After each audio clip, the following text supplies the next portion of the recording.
Hi friend, आज हम लोग बात करने वाले हैं ट्राइडेंट लिमिटेड के स्टॉक के बारे में। जो स्टॉक अपने ऑल टाइम हाई से आपको 61% आपको डाउन में ट्रेड करता हुआ देखने को मिल रही थी। फाइनली इस स्टॉक में आपको जल्द ही काफ़ी अच्छी एक रिवर्सल आती हुई देखने को मिल सकती है, क्योंकि इस स्टॉक में आपको काफ़ी अच्छी गुड न्यूज़ आती हुई भी देखने को मिल रही है।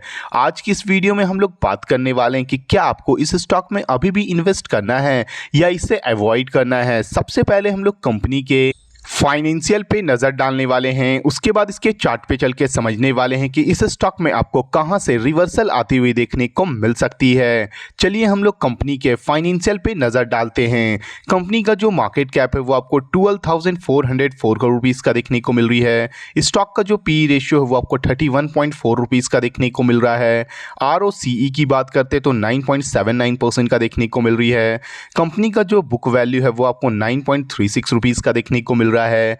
ROE की बात करते तो 7.91% का देखने को मिल रही है। और कंपनी का जो फेस वैल्यू है वो आपको 1 रुपीज़ में देखने को मिल रहा है। और ये जो कंपनी है वो आपको डिविडेंड भी डिक्लेयर करती है 2.05% की। चलिए हम लोग इस कंपनी के सबसे बड़ी गुड न्यूज़ पे नज़र डालते हैं। वो है कंपनी का Q1 का जो रिजल्ट आया है वो आपको काफ़ी शानदार आती हुई देखने को मिल रही है। अगर हम लोग इसी कंपनी की सेल्स की बात करते हैं, जो मार्च 2026 में जो कंपनी का सेल्स आपको 1633 करोड़ रुपीज़ का था, वही जून 2026 में आपको ये बढ़ के 1787 करोड़ रुपीज़ का होता हुआ देखने को मिल रही है। कंपनी की अगर हम लोग ऑपरेटिंग प्रॉफिट की बात करते हैं, जो मार्च में आपको ये 227 करोड़ रुपीज़ का था, वही जून वाले क्वार्टर में आपको ये बढ़ के 300 करोड़ रुपीज़ का होता हुआ देखने को मिल रहा है। अगर हम लोग इसकी OPM परसेंटेज की बात करते हैं, जो ऑपरेटिंग प्रॉफिट मार्जिन है वो आपको मार्च वाले क्वार्टर में आपको ये 14% का था और जून वाले क्वार्टर में आपको ये बढ़ के 17% का होता हुआ देखने को मिल रहा है।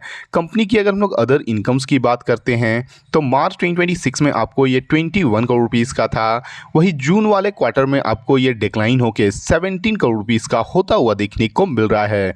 कंपनी आपको क्वार्टर ऑन क्वार्टर बेसिस पे कंपनी का आपको सेल्स भी बढ़ती हुई देखने को मिल रही है, कंपनी का आपको प्रॉफिट भी बढ़ता हुआ देखने को मिल रहा है और कंपनी का आपको ऑपरेटिंग प्रॉफिट मार्जिन भी बढ़ती हुई देखने को मिल रही है। इसीलिए आपको इस स्टॉक में काफ़ी अच्छा रिवर्सल आती हुई भी देखने को मिल सकती है।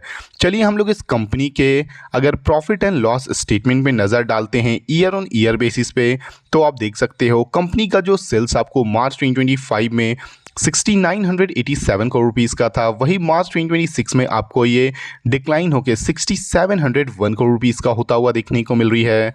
कंपनी की अगर हम लोग ऑपरेटिंग प्रॉफिट की बात करते हैं, जो मार्च 2025 में आपको ये 896 करोड़ रुपीज़ का था, वहीं मार्च 2026 में आपको ये डिक्लाइन होकर 689 करोड़ रुपीज़ का होता हुआ देखने को मिल रहा है। कंपनी का जो ईयर ऑन ईयर बेसिस पे प्रॉफिट एंड लॉस स्टेटमेंट है, उसमें आपको कंपनी का जो सेल्स है उसमें भी आपको गिरावट आती हुई देखने को मिल रही है और कंपनी का प्रॉफिट भी आपको गिरता हुआ देखने को मिल रहा है। अगर हम लोग इस कंपनी के बैलेंस शीट पे नज़र डालते हैं तो आप देख सकते हैं कंपनी का जो इक्विटी कैपिटल है वो आपको काफ़ी सालों से 510 करोड़ रुपीज़ का देखने को मिल रहा है।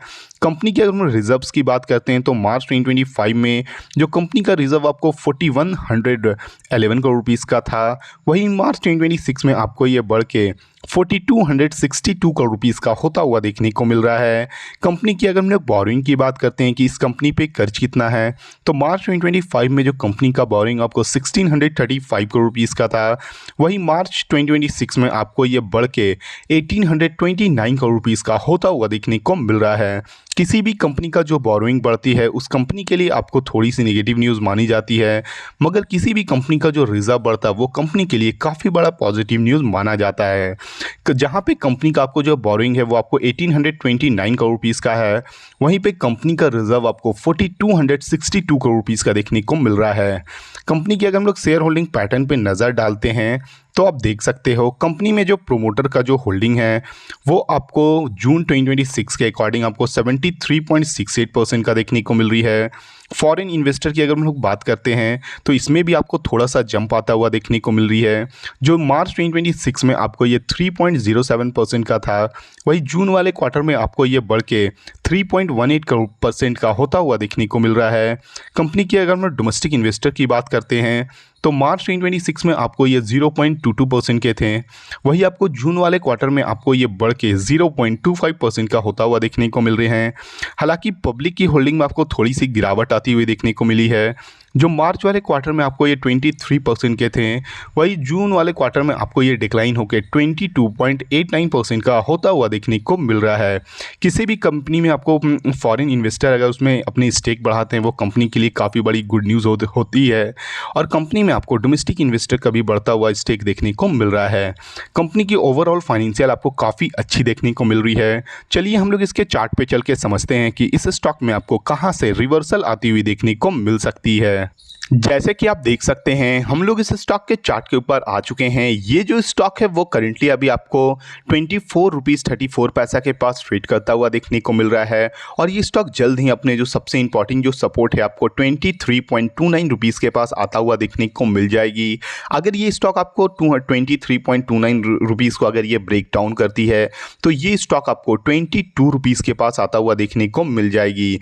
इस स्टॉक में आपको इन दोनों सपोर्ट से आपको एक काफ़ी अच्छा रिवर्सल भी आता हुआ देखने को मिल सकती है। अगर ये स्टॉक आपको 23.29 रुपीज़ के से रिवर्सल लेती है तो इस स्टॉक में आपको जो सबसे पहला जो टारगेट होगा वो आपको 27.31 रुपीज़ का है। अगर ये 27.31 रुपीज़ को ब्रेकआउट करती है, इसका जो दूसरा रेजिस्टेंस होने वाला है वो आपको 30.72 रुपीज़ की होने वाली है। अगर ये 30.72 रुपीज़ को भी ब्रेकआउट करती है तो ये डायरेक्टली आपको 34 रुपीज़ तक भी जाता हुआ देखने को मिल सकता है। अगर आप भी इस स्टॉक में इन्वेस्ट कर चुके हो या इसमें इन्वेस्ट करने के बारे में सोच रहे हो तो एक बार खुद की भी एनालिसिस ज़रूर करें, क्योंकि ये जो वीडियो वो केवल एजुकेशन पर्पस के लिए है। अगर आपको इस वीडियो से थोड़ी भी वैल्यूएबल इंफॉर्मेशन मिली हो तो प्लीज़ वीडियो को लाइक और चैनल को सब्सक्राइब करना ना भूलें। Thank you.